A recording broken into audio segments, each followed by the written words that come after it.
Persembahan lagu-lagu oleh pelajar.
Indonesia meninggalkan Monumen Pancasila Sakti.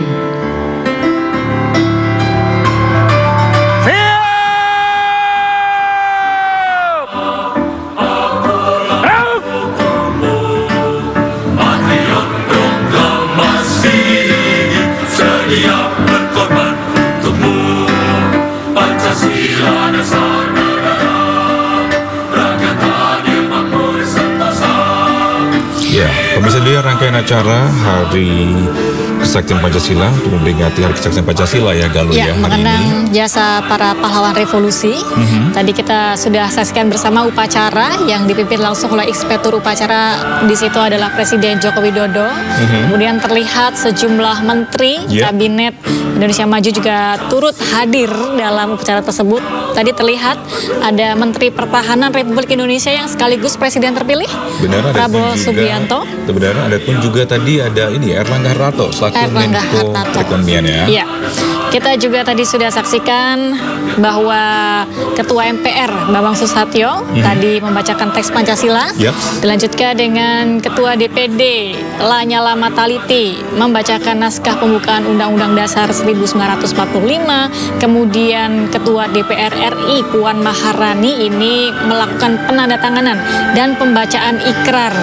Kemudian ditutup dengan doa yang tadi dipimpin oleh Menteri Agama Agama Yakut Kolil Kaumas. Ya, yang menariknya ketika udah lama juga ya mungkin upacara Hari Kesaktian Pancasila kita lihat pun juga turut hadir anak-anak kecil dari SD, SMP menggunakan seragam, para pelajar ikut hadir dalam upacara Hari Kesaktian Pancasila pada pagi hari ini ya. Memang jas merah ya, jangan sekali-sekali melupakan sejarah, karena ini adalah momen bersejarah untuk kita, sehingga para pelajar ini dilibatkan untuk terus mengingat jasa-jasa para pahlawan revolusi kita, yang mana pada saat itu ada gerakan yang berusaha untuk mengubah ideologi kita Pancasila menjadi ideologi komunis pada saat itu. Kemudian panglima-panglima kita, petugas TNI Angkatan Darat khususnya, berhasil menumpas gerakan tersebut, sehingga disebutlah momen bersejarah itu sebagai gerakan G30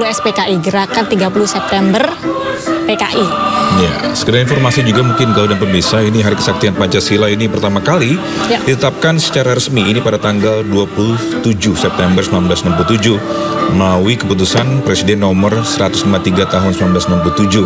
Dan penetapan ini bukan sekedar formalitas Galuh dan pemirsa, ini tujuan utamanya ini adalah untuk memperkuat keyakinan dan kesadaran masyarakat akan nilai-nilai Pancasila sebagai fondasi negara. Selain itu, peringatan ini bertujuan untuk mengingatkan kembali kita semua dan semua elemen bangsa tentang pentingnya Pancasila dalam menyatukan berbagai suku, budaya, dan agama di Indonesia. Ya, benar-benar kita harus mendalami nilai-nilai Pancasila, butir-butir Pancasila sebagai pedoman dalam kita melakukan kegiatan berbangsa dan juga bernegara. Kalau kita melihat ke belakang, ada sejarah yang cukup kelam berkaitan dengan usaha-usaha atau oknum-oknum yang berusaha untuk mengganti ideologi Pancasila kita. Dan kita bersama hari ini merayakan kesaktian Pancasila, bahwa Pancasila masih tetap sakti, masih sampai sekarang sebagai ideologi negara kita. Karena pada saat itu ada gerakan untuk mencoba mengganti ideologi, kemudian ada pemberontakan, ada 6 orang perwira tinggi dan 1 perwira menengah TNI Angkatan Darat gugur karena peristiwa G30 SPKI tersebut. Dan kejadian tersebut berlangsung pada tepatnya 30 September hingga 1 Oktober 1965, melibatkan pasukan Cakrabirawa dan juga anggota PKI yang dipimpin oleh Dipa Nusantara atau DNID pada saat itu. Kemudian ada upaya untuk menggulingkan pemerintahan Presiden Soekarno pada saat itu dan merebut pemerintahan, juga berupaya untuk mengubah dasar negara Pancasila menjadi komunis, dan terjadi penculikan serta pembunuhan terhadap 7 perwira TNI, yang mana kemudian pada beberapa hari kemudian ke-7 perwira TNI ini ditemukan telah berupa jasad di dalam sebuah sumur dengan kedalaman 12 meter, yaitu di Lubang Buaya, tempat hari ini upacara Monumen Kesaktian Pancasila, Monumen Pancasila dilakukan. Ya, kalau sebenarnya bisa tuh setiap tahun tuh kita menonton sebuah film berwarna hitam putih, namun sudah jarang juga dilaksanakan. Biasanya itu ada tuh di bioskop ditayangkan, layar tancap, maupun juga di bioskop juga. Iya, kangen juga sih untuk melihat sejarah, karena sekarang ini memang kalau ketika kita SMA ingin mengetahui sejarah-sejarah yang dahulu bagaimana para tentara memperjuangkan Indonesia melawan orang-orang yang ingin merebut hak Indonesia ya. Nah, kita lihat sekarang ini bisa di layar kaca Anda, sekali lagi masih terlihat Presiden Joko Widodo beserta Puan Maharani selaku Ketua DPR RI Republik Indonesia masih hadir di acara Hari Kesaktian Pancasila. Iya, pelajar-pelajar ini memang harus dilibatkan dalam upacara-upacara yang mengingatkan kita akan sebuah peristiwa sejarah. Karena sejarah ini membentuk bagaimana nantinya Indonesia ke depan, agar hal-hal yang buruk tidak terulang kembali dan kita semakin bijak untuk menentukan langkah supaya semakin maju dan semakin baik penataan pemerintahan ke depan. Bagaimana kita menjalani kehidupan sebagai warga negara, kehidupan berbangsa dan juga bernegara.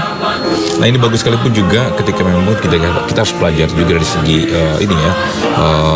saling menghargai satu sama lain, berpendapat, berbeda namun bersatu. Itulah dari Pancasila ya. Dan itulah bagaimana kita menghargai nilai-nilai Pancasila.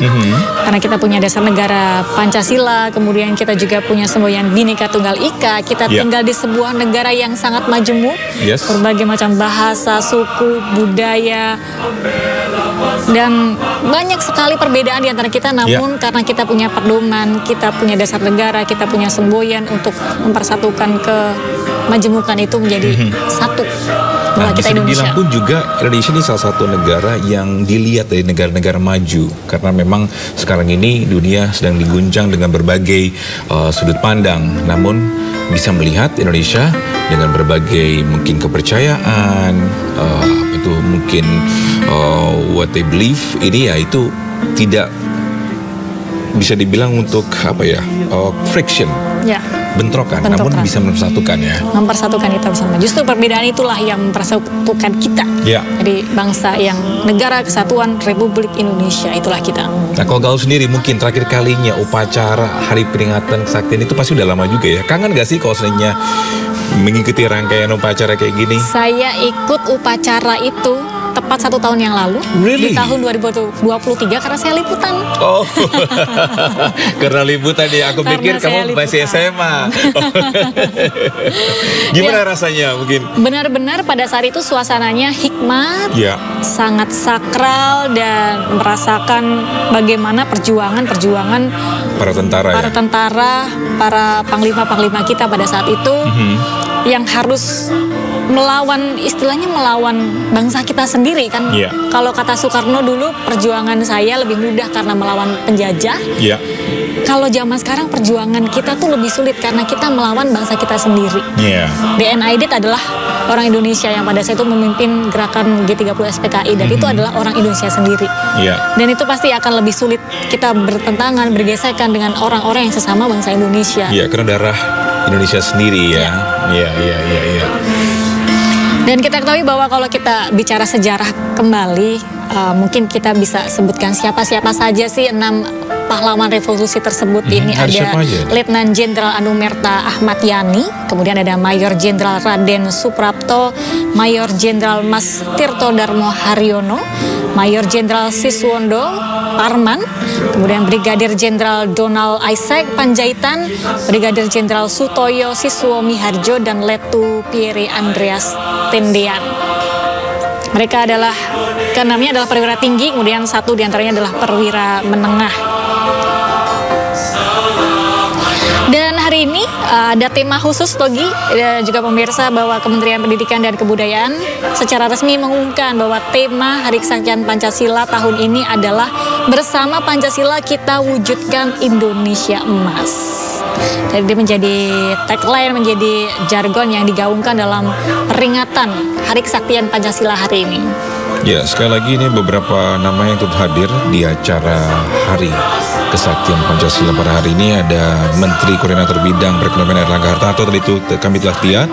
Ada juga Menteri Koordinator Bidang Politik, Hukum dan Keamanan Bapak Hadi Cahyanto, Ketua MPR RI Bambang Susatyo, Menteri Investasi Kepala BPK BPM Ruslan Ruslani, Wakil Menteri Tenaga Kerja Alfian Syahnur, Menteri Komunikasi dan Informatika Budi Aris Setiadi, Menteri Pendidikan Kebudayaan Riset dan Teknologi Nadiem Makarim, Menteri Agraria dan Tata Ruang Kepala Badan Pertahanan Nasional Agus Harimurti Yudhoyono.